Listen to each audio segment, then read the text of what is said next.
of the Mount Vernon Independent School District to order. Let the record show that a quorum of board members is present, that this meeting has been duly called, and that the notice of this meeting has been posted in accordance with the Texas Opens Meeting Act, Texas Government Code, Chapter 551. Do I have a motion to certify the agenda? Motion made. Motion made by Donnie, seconded by Linda. All four? 7-0. All right, let's bow our heads in a word of prayer. Dear gracious Heavenly Father, thank you for allowing us all to gather here tonight, Lord. And I just ask that you be with the board in making decisions tonight. May we act in wisdom and in accordance to your will. Thank you for the safety over our school, especially during the ice, Lord. Thank you for allowing us to be back in this beautiful weather. Keep your hand over our district and your favor upon us, Lord. In your precious name we pray. Amen. Amen. Right. We'll stand for our pledges.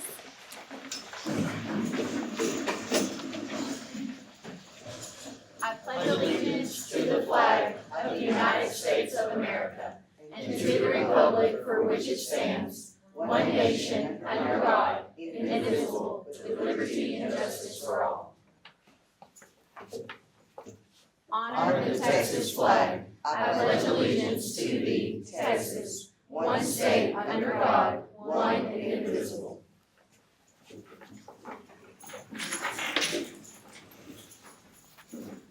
This is always a special month for us. It's our CT month where the FFA officers come and they get to kind of show off and show everyone what they do. So we're going to take a minute and let them show us how they start their meetings. Ms. Jones? Well, good afternoon, everyone, or good evening, I would say. I'm pleased to present our FFA officers for you to open this meeting. I've got Katie Tovar, our chapter president, Lorena Castillo, our vice president, serving as secretary, Monica Self, reporter, Hayden Gunta, excuse me, my list is all over my brain, and then standing in for two students with sickness and other events. I've got Riley Robertson as sentinel, and then Kaylee Dehart as our treasurer. These two students are freshmen, and we're super proud of them. Excellent. Getting our opening ceremonies down, wearing the official dress for the first time in front of all of you lovely people. Very good. Thank you. Thank y'all for being here today.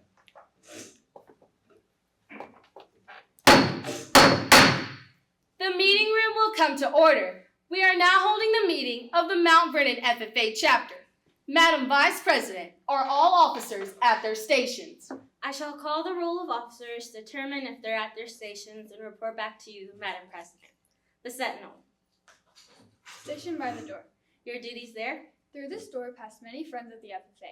It is my duty to see that the door is open to our friends at all times and that they are welcome. I keep the meeting room and paraphernalia. I strive to keep the room comfortable and assist the president in maintaining order. The reporter. The reporter is stationed by the flag. Why by the flag? As the flag covers the United States of America, so I strive to inform the people that order that every man, woman, and child may know that the FFA is a national organization that reaches from the state of Alaska to the Virgin Islands and from the state of Maine to Hawaii. The treasurer. Stationed at the Emblem of Washington. Your duties there? I keep a record of receipts and disbursements just as Washington kept his farm accounts, carefully and accurately. I encourage thrift among the members and strive to build up our financial standing through savings and investments. George Washington was better able to serve his country because he was financially independent. The secretary. Stationed by the ear of corn. Your duties there? I keep an accurate record of all meetings and correspond with other secretaries wherever corn is grown and FFA members meet. The advisor. Here by the owl. Why by the owl? The owl is a time-honored emblem of knowledge and wisdom. Being older than the rest of you, I am asked to advise you from time to time as need arises. I hope that my advice will always be based on true knowledge and ripened with wisdom. Madam Vice President, why do you keep a plow at your station? The plow is a symbol of labor and tillage of the soil. Without labor, neither knowledge nor wisdom can accomplish much. My duties require me to assist at all times in maintaining the work of our organization. I preside over meetings in the absence of our president, whose place is beneath the rising sun. Why is the president so stationed? The rising sun is a token of a new era in our culture. If we follow the leadership of our president, we shall be led out of the darkness of selfishness and into the glorious sunlight of brotherhood and cooperation. Madam President, all officers are at their stations. Thank you, Madam Vice President. The Secretary will call the roll of members. There are approximately 50 members and guests present, Madam President. Thank you. FFA members, why are we here? To practice brotherhood, honor agricultural opportunities and responsibilities, and develop those qualities of leadership which an FFA member should possess. May we accomplish our purposes. I now declare this meeting of the Mount Vernon FFA chapter duly open for the transaction of business or attention to any matters which may properly be presented.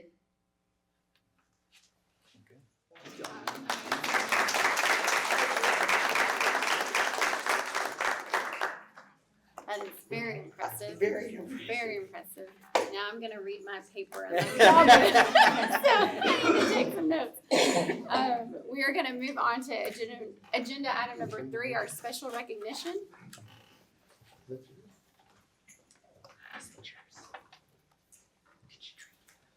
It is my honor each month to be able to come and honor staff members of the month that have been selected from our campuses and our departments. I would like to start this evening with our Mount Vernon Elementary Teacher of the Month, Miss Angeles Rodriguez.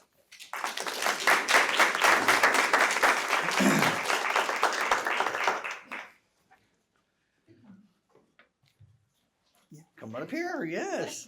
Read what it says about Miss Rodriguez. It says, when she chose to return to education, thankfully she chose Mount Vernon Elementary. She has created such a sweet, loving space for her third graders. She teaches bilingual and general education, reading and writing, and does a beautiful job. When you enter her classroom, you are greeted by each student with a personal greeting and a "How are you doing today?" She has taught her students to truly care about each other and those around them. When a student speaks in her classroom, that student stands to speak and classmates listen. Students are not only caring, but they are confident learners. Ms. Rodriguez cares not only about her students, but all students at Mount Vernon Elementary. She has recently teamed with Ms. Soto to open the doors to the elementary school on Fridays in order to allow our emergent bilingual students extra practice to help them succeed on our upcoming TELPAS test. She possesses a true heart to serve others. She is willing to do whatever it is asked of her, and her students describe her as, she is a really good teacher. She is nice to us. When we are sad, she does so many things to make us happy. She is fun and funny. She makes the voices of characters when she reads to us. We love her. She is kind. She respects us and the social contract. She is kind and helpful. When something is a little complicated for us, she helps a little bit, but doesn't give us the answers. When we are stuck, she helps us come up with the answer. She makes us work hard. We are becoming more confident in our English. The students summed up Miss Rodriguez beautifully. We are proud to recognize her as our February Spotlight teacher, Miss Angeles Rodriguez. We're going to get a picture. Very good. You want to say anything? It's an honor. I'm humbled, and at the end of the day, as I'm here for the kids, and I'll do whatever to help them succeed. And it was amazing to see my former student here. So thank y'all. Thank you. Thank you. All right.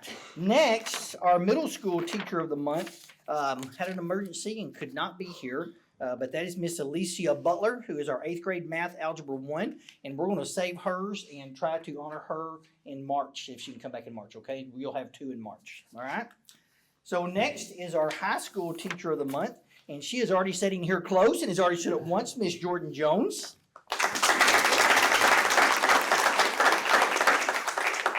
Says Miss Jones has been an outstanding member of the Mount Vernon High School Agricultural Department. She teaches her CTE plant science courses, which includes principles of ag, floral design, greenhouse operations, and ag practicum. Even with multiple preps, Jordan arrives each day prepared to engage students in meaningful, relevant learning and consistently demonstrates how agricultural concepts apply to students' lives. In addition to her classroom work, Jordan coaches and mentors competition teams and is deeply involved in our Mount Vernon FFA chapter. She consistently invests countless hours outside of school each week to prepare students for success. She takes great pride in her students and their accomplishments and is always quick to share and celebrate their achievements. A quick visit to the greenhouse highlights how meticulous, thoughtful, and productive she and her students are. She is a tireless worker who continually seeks new and innovative ways to improve her programs for the benefit of students. and outside the classroom, she reliably manages all her professional responsibilities in a timely and efficient manner. We greatly appreciate all that Ms. Jones brings to Mount Vernon High School. She is highly deserving of February Teacher of the Month honor. Congratulations. Thank you.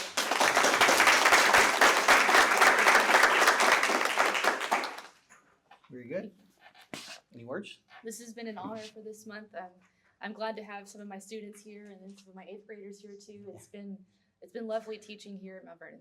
Very good. We're glad you're here. Thank you. All right. Next, we are going to move back to the middle school, and we are going to honor, let me find that. There it is. Our Campus Support of the Month, Miss Annie Partridge.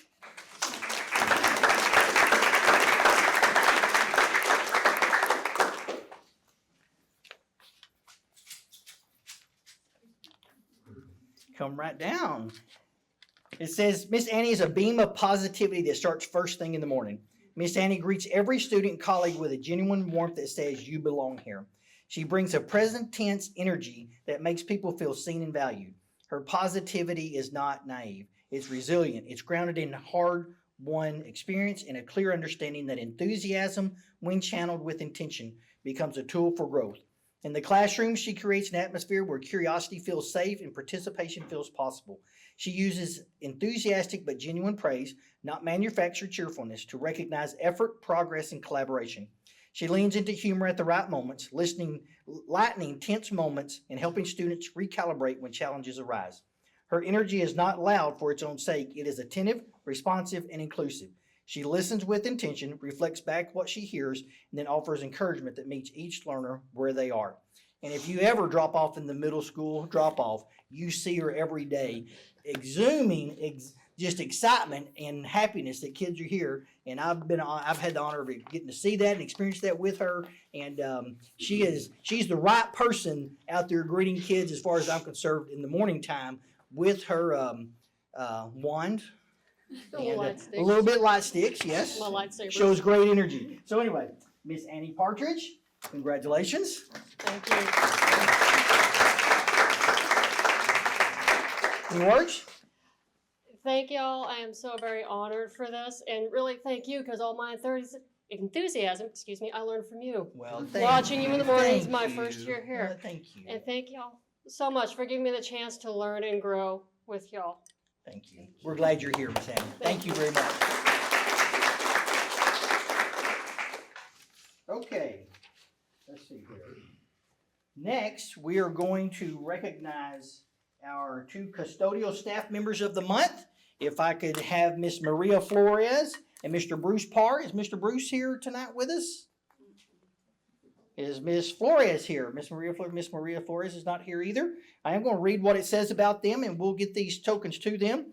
It says both of them, Miss Flores and Mr. Parr, are being recognized for their exceptional service as a custodial employee in our district. A clean and well-maintained school is essential to student learning, health, and pride, and they consistently go above and beyond to make that happen. Their dedication, reliability, and care for our facilities creates an environment where students and staff can focus on success. Often working early mornings, late evenings, or behind the scenes, Maria and Bruce exemplify professionalism and quiet leadership. On behalf of the board administration and our school community, thank you for the important role you play every single day. We'll make sure that Ms. Flores and Mr. Parr get these, and we'll recognize them.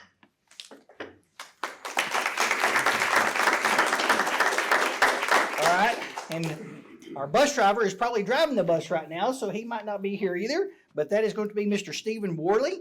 Says one of our outstanding school bus drivers. Stephen goes above and beyond every day to ensure our students arrive at school safely and feel welcomed on their bus. His professionalism, kindness, and commitment reflect the very best of our district. We are grateful for the vital role he plays in supporting student safety and success. So Mr. Stephen Worley is our bus driver of the month as well.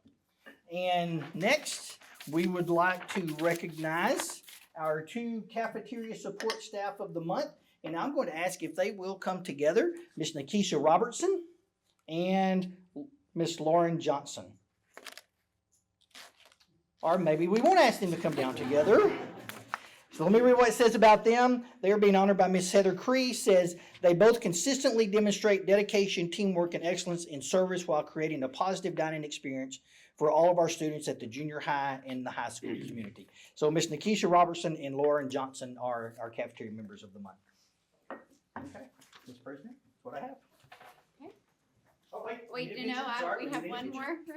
We need a picture, and we do have another recognition. Okay. Okay. If I can have the employees of the month come up, we'll get one picture with the board.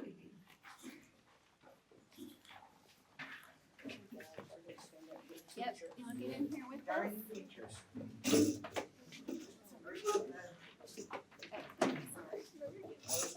Yeah, we're gonna get a big picture with everybody in here. Hi, Miss Annie. Here, y'all can come. There you go. No, you're good. They're gonna make someone move because they're gonna say they can't be seen. Try not to be seen. And... I don't have to.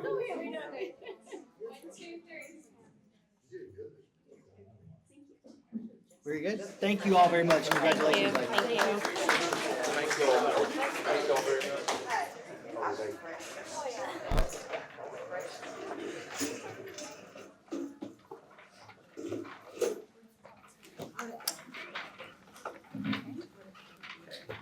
All right.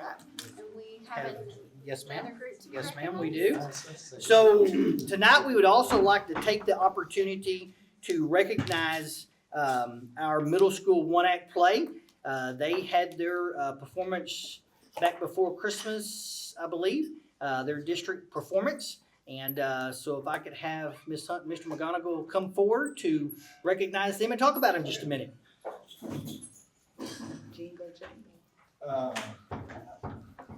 Or here. Sure, right up here. You know, I've done it a long time, and I've had a lot of great groups. But all 18 of the kids that participated in when I played for middle school, all 18 received a medal. And that's pretty unusual. We had the outstanding crew, and then we had the best performer in the district, and we had an honorable mention cast member, and then all the girls were all-star cast. And so it was a great honor. They won first And place in the district. Faith also got All-Star Cast as her character. She was separate than the other one, so. So they had a great year, And Decker was not one of the girls. Decker is one of the ensemble. The ensemble got All-Star. He's not. Decker's also in the ensemble. so is there anything you want to say? It's a great group of kids. It's a great group of kids, and as you all know, I contribute to this band right here, the legacy that is Mount Vernon Theater, Mount Vernon One Act Play, and we're not naive to the fact that I try and continue what he started, and I'm just super excited that he's here with us and that these kids get the opportunity to learn from him. And so thank you all for that, and thank you, Terry, for teaching them. When they found out I wasn't going to be their teacher, they were a little sad, but they realized real quick that he's just as cool as I am, and I'm super proud of them. And I think that the future of Mount Vernon Theater is even brighter. This is a first for me to have every kid recognized, and not so ever, and all the plays I've done, and probably not a first for Terry, but I'm really excited and proud of all of them, and I know the future is really bright with all of them, so it's going to be great. So thank you all for that, and thanks, Coach Mack, for coming back. Would y'all do us the favor of introducing your students to us? I mean, put you on the spot. Would you introduce and let us know? You said you had all-star cast, and would you let us know what they won? Just have them stand, or I did tell them they may have to say their own name. I like it. Okay. They didn't really like that idea, but they're prepared. Yeah, we will. So if y'all will have them come Okay, down. so Yeah. how about y'all start like in the front row and then say your name and then come walk this way and make a line.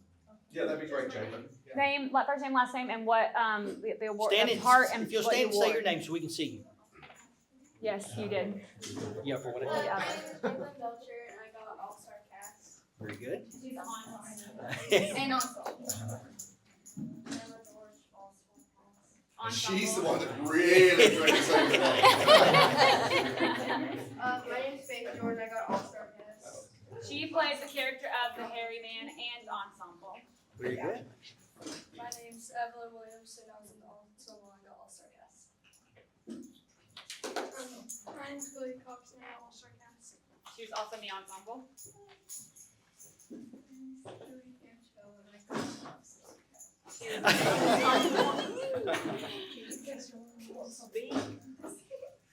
name is Esme Sanchez, and I got All-Star Cast. Ensemble. My name is Ashton Vaught, and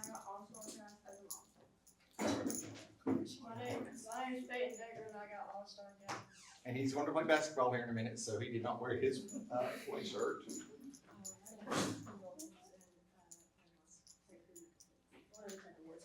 She won Outstanding Technician for Mount Vernon.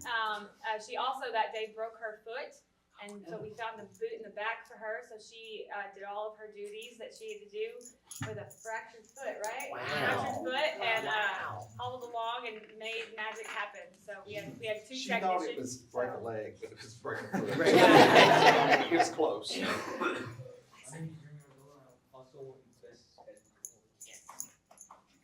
So Finley won Best Tech. They won Best Tech Crew, and now UIL recognizes a tech crew for contests.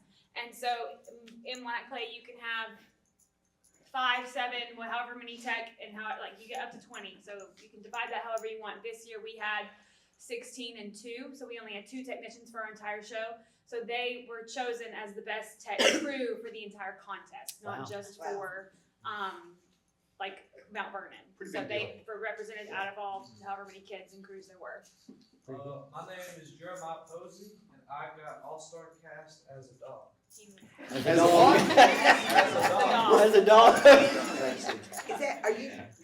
What's your brother's name? Oh, that's good. Gabriel. Yeah, I got you.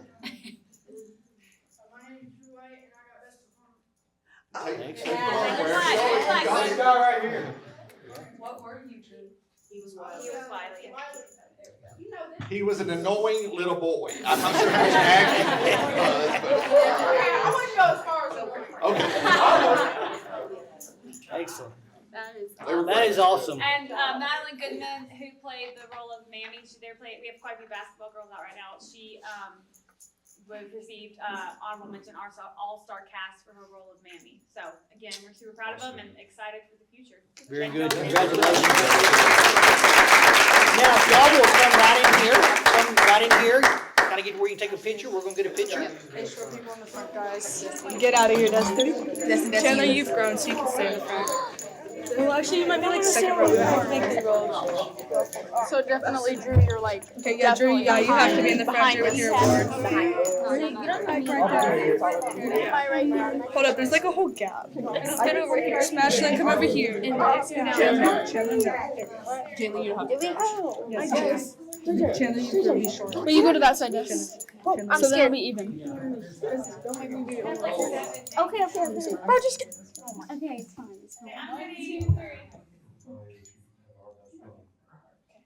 Oh, dang, they're probably so good. I have no idea where to look at. Yes. Coach Mike, no more? I don't know what they said. Listen, I get called so many things throughout the day. That's what I'm like. Well, how did that happen? Are we? Yeah. I answered most of them. Yeah, he has like 7 different You want to give the board a quick report on Mr. Silva's stuff? Oh, that's really good, yeah. You've talked to him today, right? Yes. I figured you had.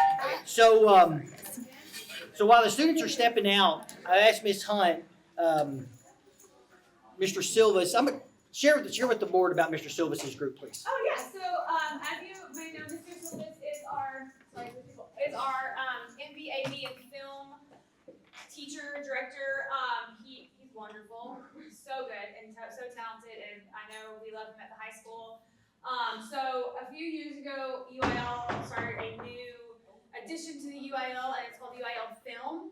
And so it's added under the umbrella of academics and theater. So it's connected with all of that. So it's kind of under the umbrella. It's academics, theater, film. And so last year he submitted one narrative film to be submitted to UIL. There's 6 categories. I think there's 6. There's a lot. So I know there's narrative, there's documentary, there's animation, there's digital animation, and then there's another one. A lot of things that I don't really understand. If you're the narrator, I got it. But so we submitted 4 films this year. We submitted animation, which I believe was done strictly by freshmen, which is really exciting.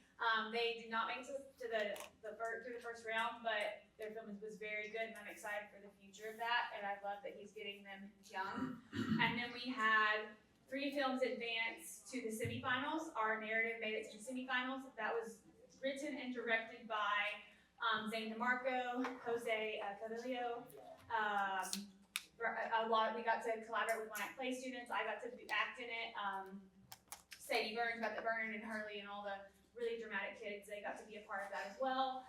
And so they can kind of collaborate with that. They did not make it to state, but they did make it to semifinals, which is the top 12 in the state of Texas, 1 through 3A. So 1 through 3A is one big thing. And then both of our documentaries this year did make it to state. Wow. So it's really awesome, and that was written and directed so Vernon Pennington was the director for one of them, and I believe Zane DeMarco was the director for the other one.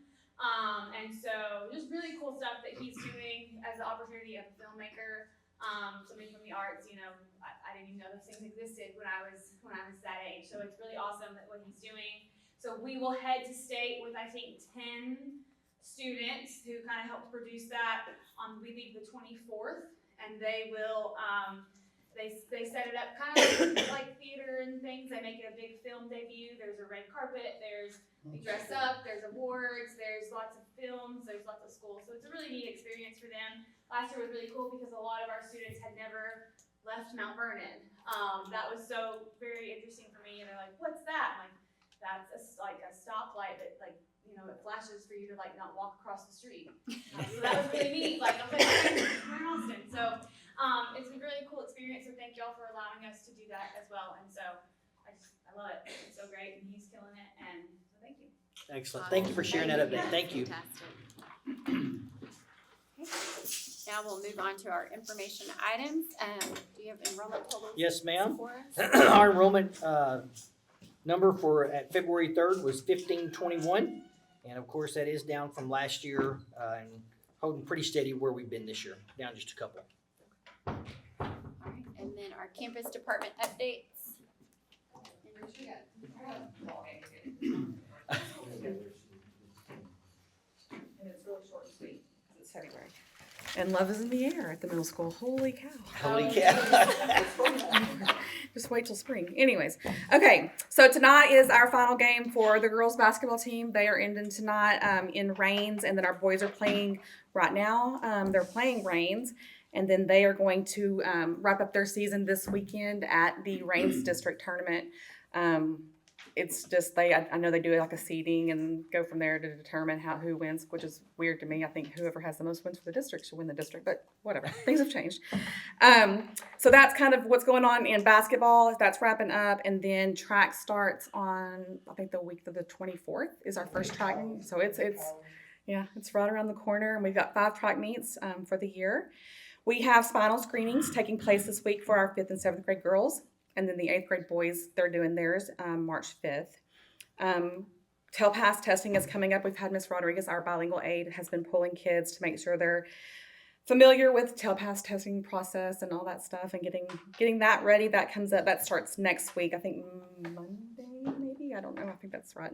Monday's when that starts. And then, of course, you guys know benchmark testing's coming. We have RLA on the 17th, science on the 24th, social studies on the 26th, and then math is March 3rd.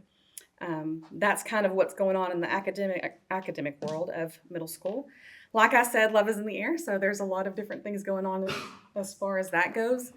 I kind of gave y'all the little things that I just want y'all to know, anyone that's worked at the middle school or in middle school setting knows that we're just surviving in February. So treats galore. We did pizza today for our staff because it's National Pizza Day.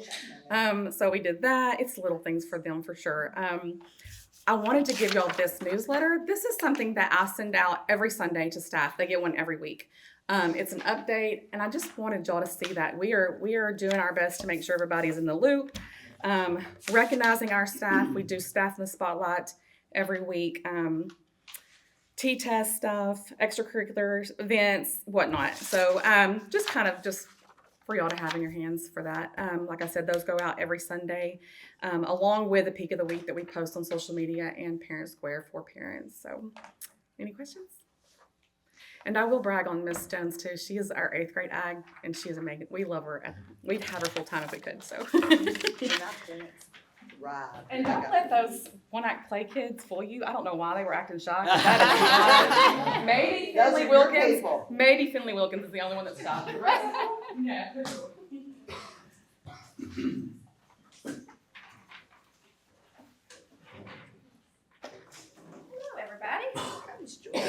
Okay, so as Ms. Bates mentioned, testing season is here. Ready or not, here it comes. So we're getting ready for TELPOS that starts for us in a couple of weeks. And as you heard in Ms. Rodriguez's write-up, she and Mrs. Soto have worked together along with Mrs. Hatley, and they've opened up our school on Fridays for students who can come just to make sure that they get that extra practice so they're ready for testing. With the accountability, it's changing a little bit, so TELPOS is really weighing in there a little bit more, all of our emergent bilingual students. So we want to make sure that we're giving those kids the prep and if you're not familiar with the platform, it's really hard to be successful on the testing. So we're very thankful for them and can't wait for our kids to shine on that. It's a very, very difficult test, especially for our second graders doing it online. Our daddy-daughter dance is this Thursday. We'll see how that turns out. Hopefully we'll have lots of dads out there having fun with their little girls. Miss Hunt's sending over a couple of students to be our DJs, and the cheerleaders are coming to help also to keep the dancing going. Our Kids Heart Challenge, which is our American Heart Association fundraiser. Last year we were the top school that raised the most funds in all of East Texas. So that's pretty exciting. Maybe we can continue to raise money for the American Heart Association. We had an opportunity last Thursday to host a Region 8 networking for all administrators in the region. I think we had 11 administrators come over. We got to show off some of our classrooms and our teachers, our kids' work samples, and just really network. We talked about master scheduling and how we meet our kids' needs on our campus. So I felt like a proud mama getting to show our campus off and with our teachers and our student work. And then we continue to host our monthly luncheons just to let our staff have some time to fellowship and eat together. And then we had Angela Chadwick from the region over a couple of weeks ago. She helps us with our leadership implementation of Bluebonnet and did some walkthroughs, and she just really was impressed with our implementation and how far we are at not being a grant school, just being with the co-op. She said we're a lot further in our implementation than a lot of the campuses that do or are part of the grant. So again, I feel like a proud mom. I'm proud of our teachers. I always want to tell you how proud I am of the work we're doing down there. So we're making progress. So thank y'all. Here in 5 slides, I'll mess you up if I can have a board meeting. Okay. And hello, everybody. Since it is CTE month, I was voluntold to come give the high school campus update in the form of our CTE updates. And so it is no surprise that the students sitting around you are proud CTE students. We have great programs here.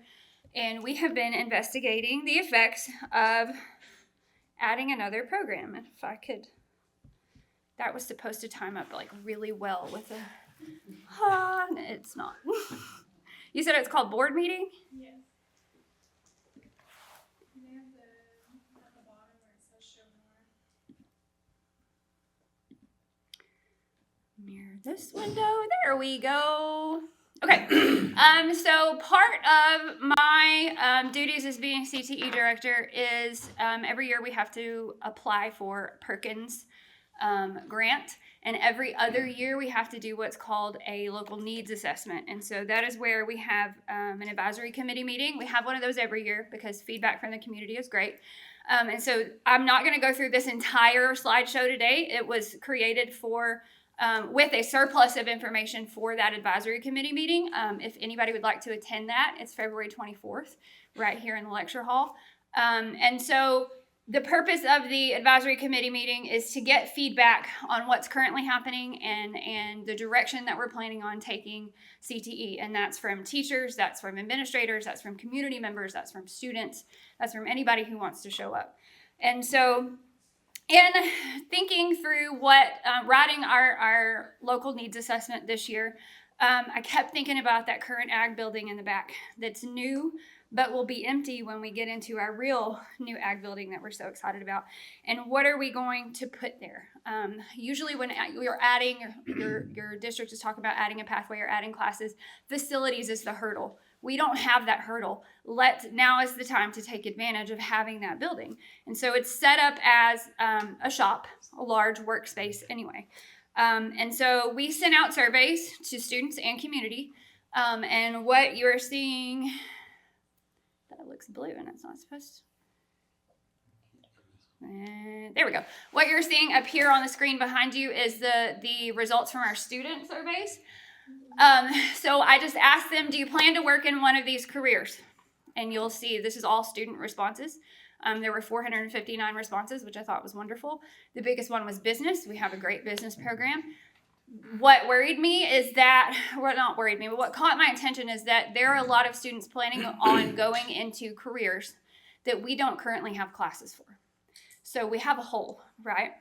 And so I even got more in depth in the student survey. If we were to offer this program of study, would you be interested? Would you be interested in completing? And so you'll see the numbers there. 154 students said they would be interested in construction management.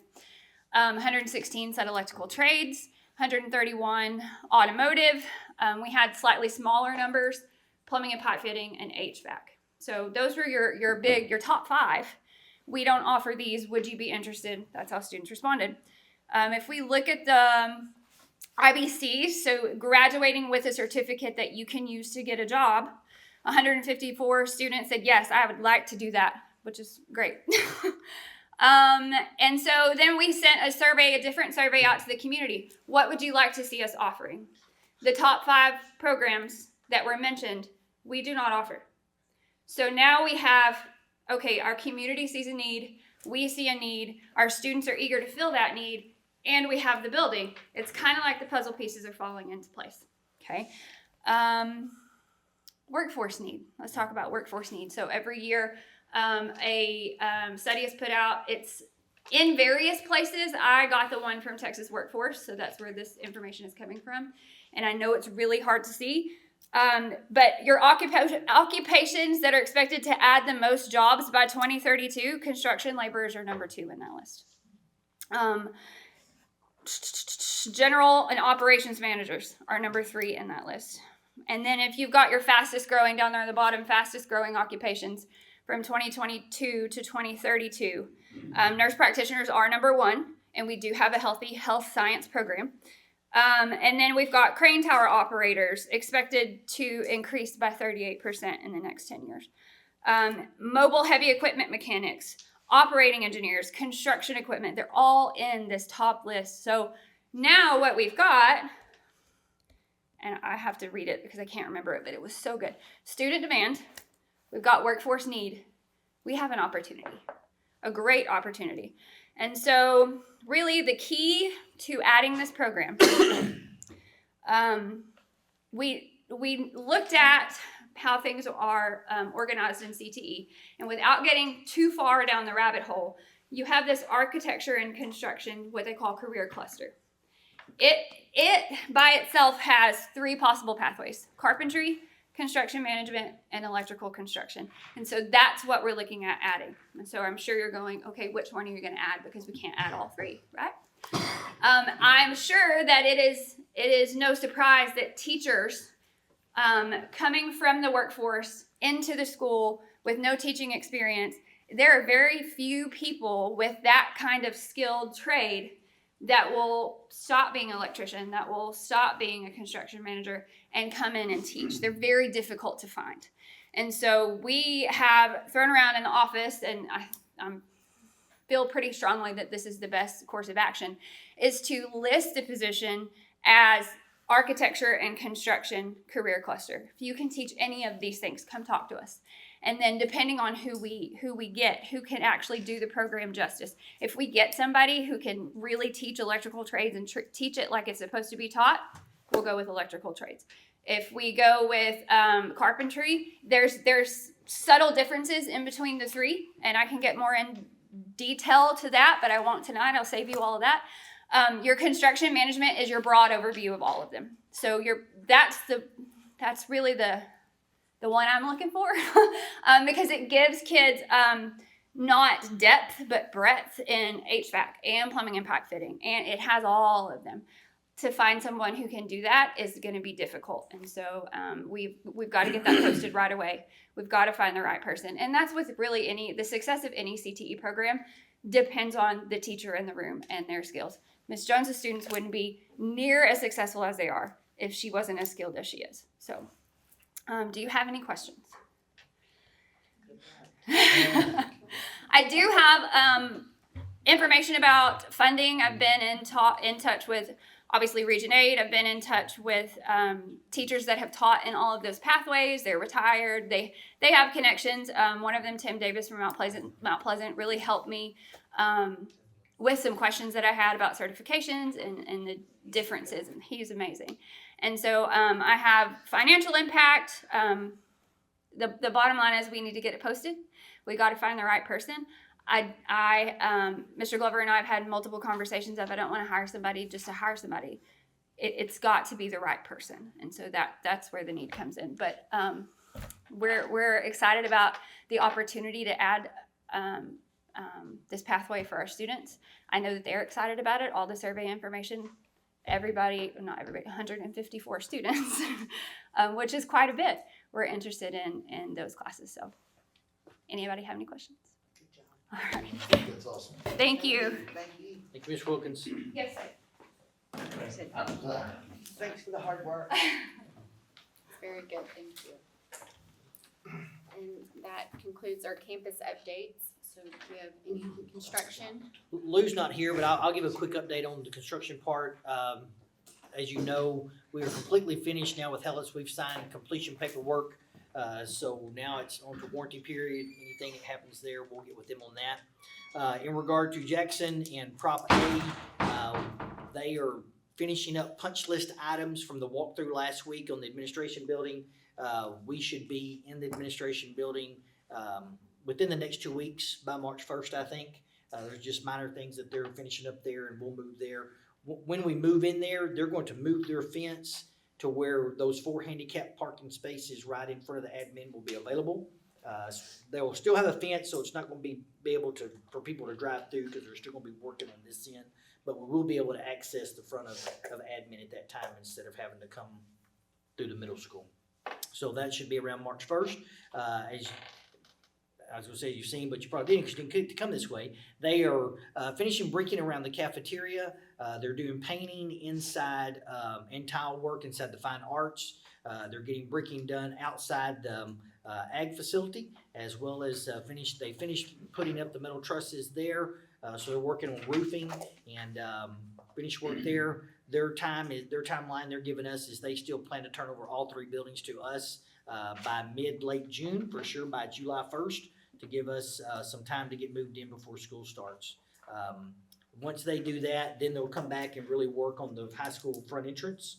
And so we graduate on that Friday, and so that Saturday, if not that Saturday, for sure that following Monday, they will start demoing the cafeteria and the offices. Spend all summer doing the demo and really work to try to have the Library Media Arts Center, because after demo, there's not a lot of change they're doing to that, but to get that done, hoping to have the Library Media Arts Center finished by the start of school in August, where all they'll be doing is finishing the front and the renovation for the offices once school starts.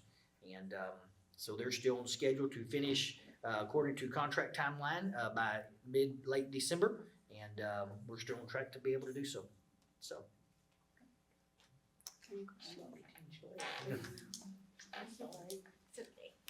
All right, and I don't believe we have anyone signed up for open comment. No, ma'am.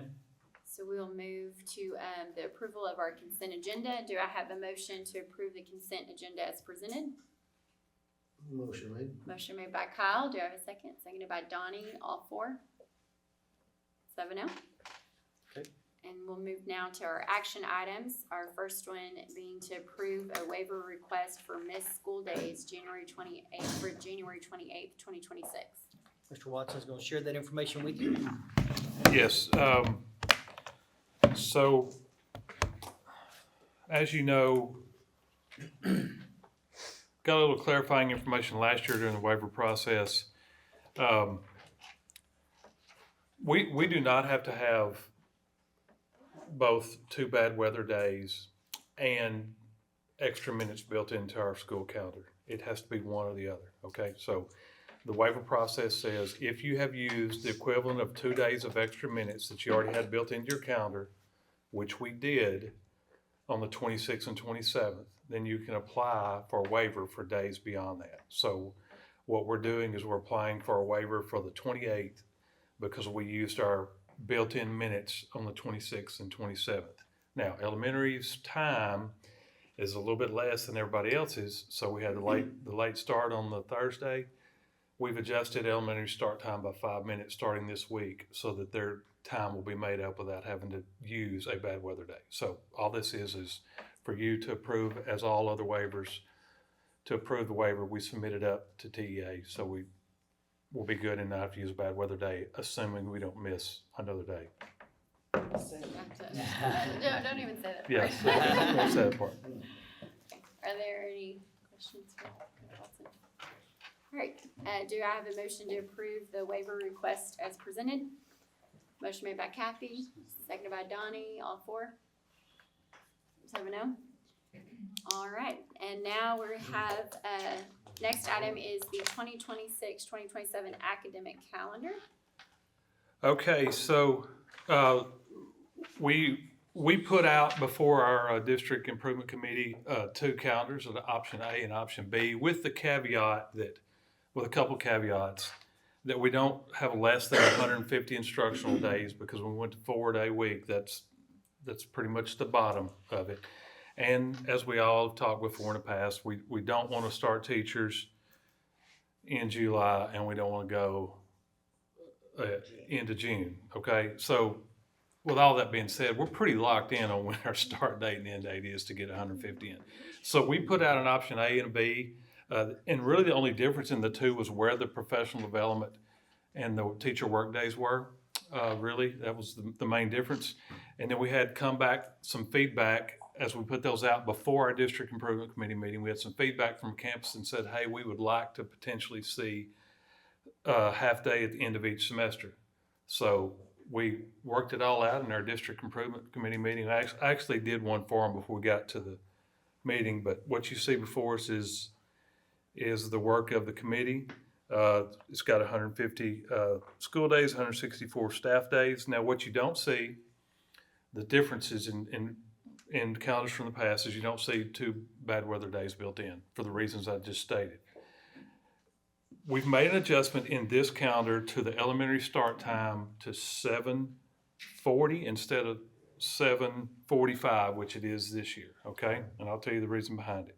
And we changed the high school end time from 4:19 to 4:20, okay? So now all campuses have the exact same amount of operating minutes from the start moving forward. And that's based on from the time you start your instruction to the time you end your instruction. So anything that happens moving forward will all be on a even playing field as far as minutes and what have we missed and whatever. What this does, in essence, we had like 1.7 something extra days, 8 something extra minutes built in last year because it was based on the elementary calendar, which had fewer minutes.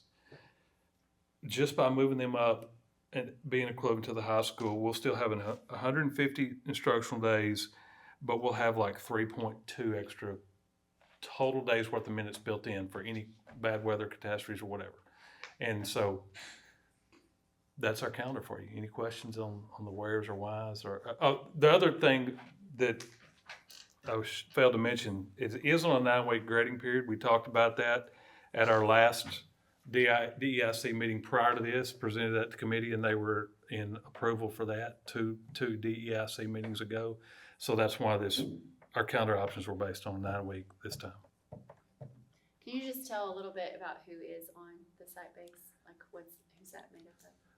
Well, it is a majority teachers. And then our policy calls for what percentage are teachers. And then so you have to have a certain percentage of teachers, which a bulk of ours are campus teachers. Then you have to have district level administration, community members, parents, and business leaders, 2 from each of those groups. And so we've had good attendance and representation and that, good discussions. Any questions? Okay. Do I have, is there a motion to approve the district plan for, oh no, I'm looking at the wrong thing, the district calendar for the 2026-2027 school year? Motion by Kathy, to a second by Kyle, all four. That's 7-0. Alright, action item C, consider and approve the district plan for meeting teacher certification requirements by the 2029-2030 school year. Oh, I need to give y'all something. Just take one of these and pass it around. This is just for an update. So in typical post-legislative TEA fashion, 4:45, I got final clarification on a question that I submitted to TEA, was on the phone with them about this application. The original, let me just back up. What this is, House Bill 2 dealt with teacher certification. Up until this school year, and including in this school year, we've been able to use our District of Innovation plan to hire teachers who were not certified in any area, because we've had a struggle to find certified teachers. That includes even in core content areas, or what we call foundational areas. And in that same vein, we've had teachers who were certified, but maybe not in the area they're in. So we've had two classes of teachers, those that had no certification and those that were certified but teaching an area that they had not passed a test yet for. House Bill 2, to sum it up, basically phases all of that out. Starting next year, you can't use DOI for foundation courses K through 5. Starting the year after that, it's all foundation courses. Cannot be included under DOI. By the start of the 29-30 school year, all your teachers have to be certified. Now, we know that is a glorious plan, okay? I'll just say that. In the bill itself, they said, these are the rules, and you must be certified by 29-30. This is how we're going to phase it in. But you're going to be able to submit an application for the delay of this certification until 29-30. So what you have before you in your hand is the statewide application that we basically got to go through. And did it not make it around to you? No, I'm saying we have nothing because, go ahead. Okay. I'm sorry. It's okay. So if you look on the page with the reason I printed that out for you, the original as sent up application to board book had different numbers of teachers on it based on guidance that had been given to me. And it changed at 4:45 on the phone with TEA today. So I updated one and printed you off. Okay, so all what you're doing is you're saying that you approve the district's plan and attempt to get all of these teachers certified by 29-30. Okay, and the action steps are included in the plan on the back after the numbers that are listed. So that means, So if you can't find them, they'll still approve, they have to approve them. If you can't find them. So what? That's what I so meant when I here's said here's the caveat about all this, which is kind of stupid. But there's going to be another legislative session before 29-30 even hits. Yeah. So we're doing what they're telling us to do right now. Yeah. And you might have said this, but, so this is for teachers we have now.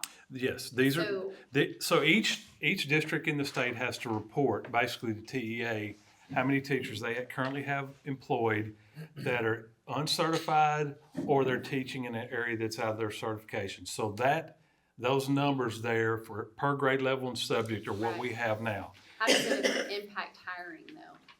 Like, can you, is Okay. that what Linda was alluding, can you still hire non-certified and then work towards certification? Yes, because they've told us, and again, information comes slowly post-legislative because this is going to be a rolling application. So the original one is due by March 2nd, has to be approved by the board. But like next year, if those numbers changed, we could submit another one with different numbers. And we don't even submit names. It's just my feeling is they just want to get an idea across the state of how many there actually are right now.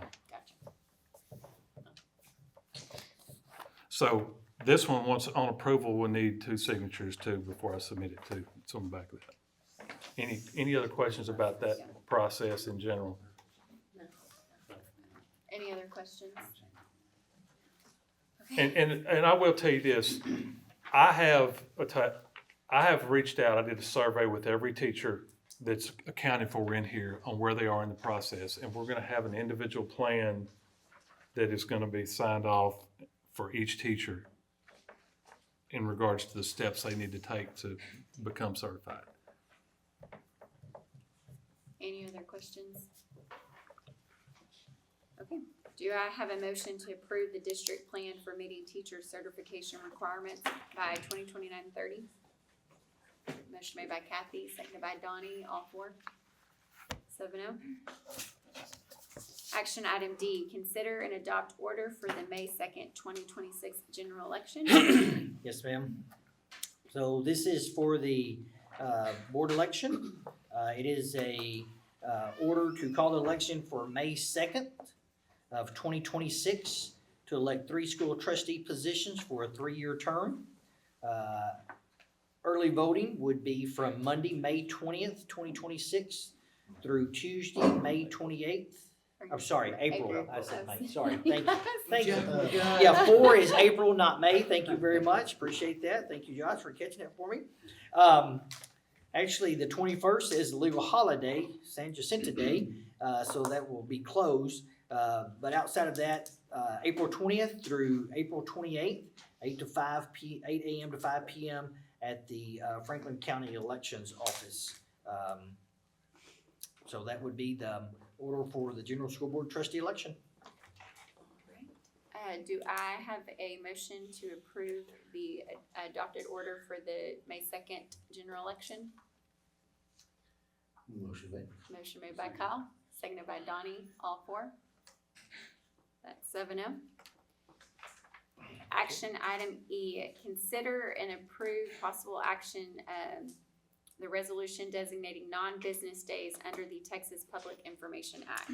Okay, so what we have to do for the 26-27 school year calendar is to designate, for the purpose of Public Information Act request, what we are allowed to designate 10 non-working days, meaning what would be considered school holidays or days that we're not in school would be non-working days that would not apply to the 10 days we have to reply to one of those requests.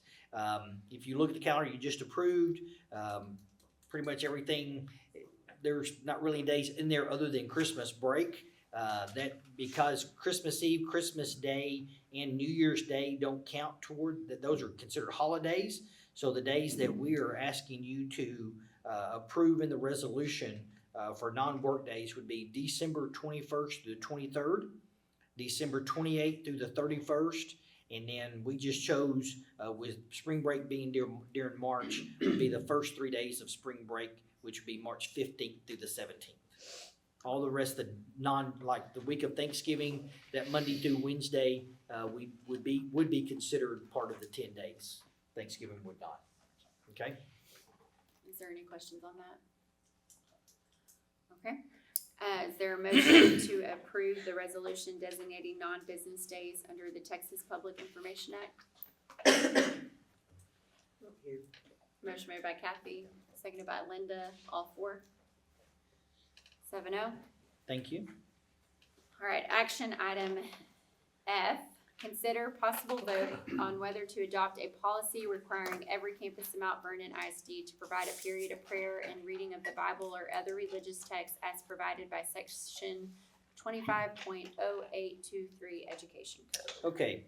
Out of this last legislative session, there was Senate Bill 11 that requires this board to take a roll call vote in regard to what was just read by Ms. Leanne in regard to designating a place and a time on each campus for a period of prayer or reading of the Bible or other religious text. I'm just going to tell you my recommendation on this resolution for us as a district. I want to start with, I think you know my heart and where I stand in regard to prayer in a person's belief. I think as a board, I think we show that. I think you show that because we start each meeting with a prayer. But I believe for us as a district, my recommendation would be for us to not pass this resolution. I believe that we currently allow our students and encourage our students to pray at any time and anywhere that they want to. I think that if we were to designate a certain time and a certain place, which would have to be outside of instructional time, I believe has the opportunity, I personally believe, to be a little bit of overreach. Again, as I said, you know my heart, you know my belief. I hope that every student that we have has the opportunity and purposefully reads their Bible and prays and has a relationship with the Lord. But I believe that us setting a time and a place is not necessary for that to happen. Another part of that is the demographics of our state is changing, and not every student or staff member is going to have the same religion that you or I do, and I think could cause the possibility of other issues in that time and at that place when you have different students praying to different entities at different times or at the same time. And so also if we were to do it, we would have to require each parent to sign basically approval for their student to be able to do so, which could be changed, which could cause other issues if our campus administration, who would be responsible for keeping up with that, would be able to do so. Now, I say all that, and I'll be glad to answer any questions if you have some, but I think that's also why we put a different resolution following this action item here, because as a board, I know that I think that you feel the same way I do, and that is that you do want our students to feel that they have, in which they already do, the opportunity and the freedom to pray and to read when and where they want to. And so that resolution would follow this, and we can discuss that when we get there. But it would be my recommendation that at this time that we would not set aside a certain place at a certain time. And just to clarify, if a student, because I know this, we allow this currently and this will not change, if they're reading a Bible in a classroom or in a lunchroom, that freedom is still there. They have the freedom to do so, correct. Okay. Just clarifying that. So how this will go is I will read it, and if you would like the motion to pass, then we'll vote, correct? It's not voting. So we will have to vote. You'll have to have a roll call vote in regard to that. Right.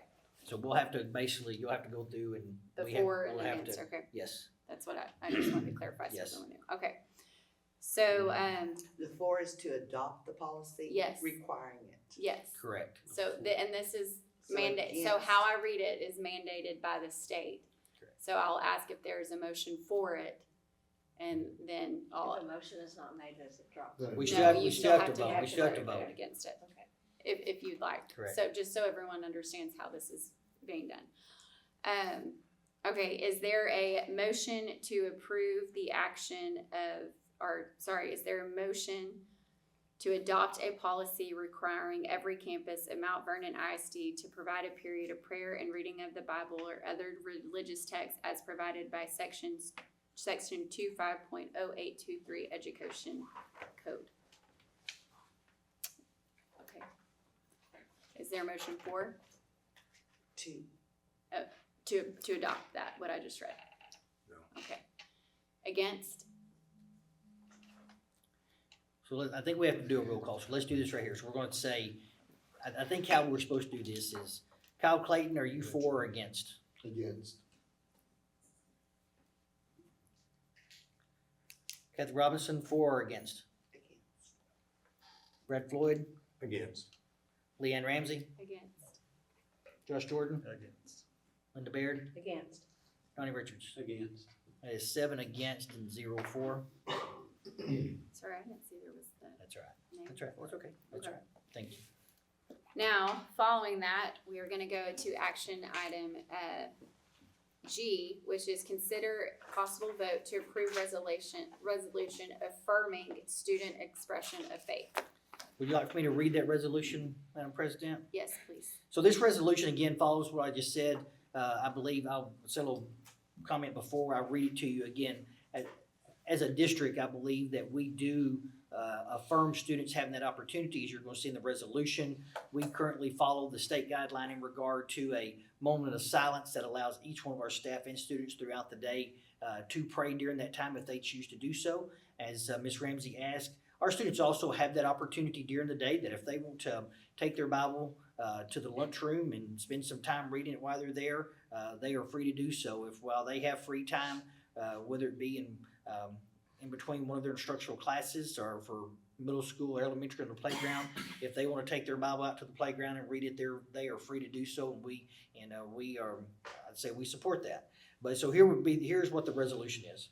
Whereas Texas Education Code 25.901 guarantees students an absolute right to individually, voluntarily, and silently pray or meditate in school in a manner that does not disrupt the instructional or other activities of the school. And whereas Texas Education Code 25082 requires school district to observe a moment of silence during which students may reflect, pray, meditate, or engage in any other silent activity that is not likely to interfere with or distract another student. And whereas the Board of Trustees finds that Mount Vernon Independent School District has historically honored the rights of students to express their sincere held religious beliefs and to exercise their rights as identified in the Texas Education Code. And whereas the Board of Trustees finds that honoring these rights of students, 1, benefits students' personal growth, and 2, ensures compliance with Texas law. And whereas the Board of Trustees finds that affirming the continued practice of honoring these rights of students is in the best interest of Mount Vernon Independent School Districts. Now, therefore, it is resolved by the Board of Trustees of Mount Vernon Independent School District as follows. The Board of Trustees adopts the foregoing recitals as finding of fact. The Board of Trustees affirms the commitment of Mount Vernon Independent School District to guarantee students an absolute right to pray individually, voluntarily, and silently pray or meditate in school in a manner that does not disrupt the instructional or other activities of school. And the Board of Trustees affirms the commitment of Mount Vernon Independent School District to observe a moment of silence during which students may reflect, pray, meditate, or engage in any other silent activity that is not likely to interfere with or distract another student. So I'd recommend this resolution to the board. And does this have to be roll call? Does not. Okay. So I'm going to make the motion to approve the resolution affirming student expression of faith. Do I have a second for that motion? Seconded by Donnie. All 4. 7-0. Thank you very much. All right. Before we go to executive session, Yes, they we need will to let close y'all their close. Yep.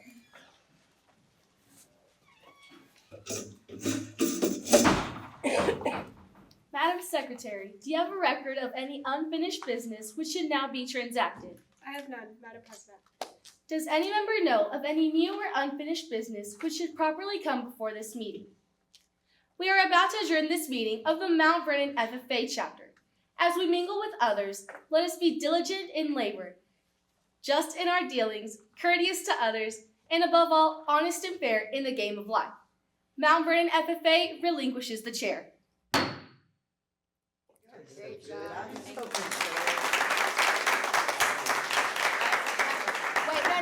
I'm going to close our board. Sorry, real quick. It is 6:23. We will now go into closed session to discuss personnel matters pursuant to Texas Government Code Sections 551.074 and to address legal concerns, implications, and questions regarding the posted agenda items pursuant to Texas Government Code Sections 551.071 and Team of 8 training. Excellent. Thank you. 58 p.m. We are reconvening into open session. Do you have a personnel report for us, Dr. McCullough? Yes, ma'am. I would like to make the recommendation for extension of contracts for the following administrative personnel. Craig Watson, Taryn Dungan, Craig Craver, Stacy Peterson, Travis McLean, Jason Glover, Ashley Bates, Angie George, Michael Hammonds, Courtney Wilkins, Leslie Butler, Kerry Patrick, Tony Williams, and Dean of Students, Thomas Cayley. Are there any questions? All right, I'll make the motion to approve the professional contracts as recommended by Dr. McCullough. Do I have a second? I'll second. Seconded by Donnie, all 4. That is 7-0. Thank you very much for that. It is Hang on, their resignations. we do, Sorry. sorry. Yep. We do have, Yeah. sorry, Trying to get us out I didn't before ready to get 9. out of here. We do have 2 resignations Melody Pope, effective July 30th as HR payroll benefits coordinator. As you've seen, has been posted. June or July? June, hers is June 30th. Okay. And Brad Ingram, we were able to hang on to him for one more year, and he is officially for sure retiring June 30th of 2026 as well. So we need to post that, y'all will When post you get that. here. Yes, ma'am. It is 8:59 p.m. This P.M. meeting And is my adjourned. dog's ready to go and out. we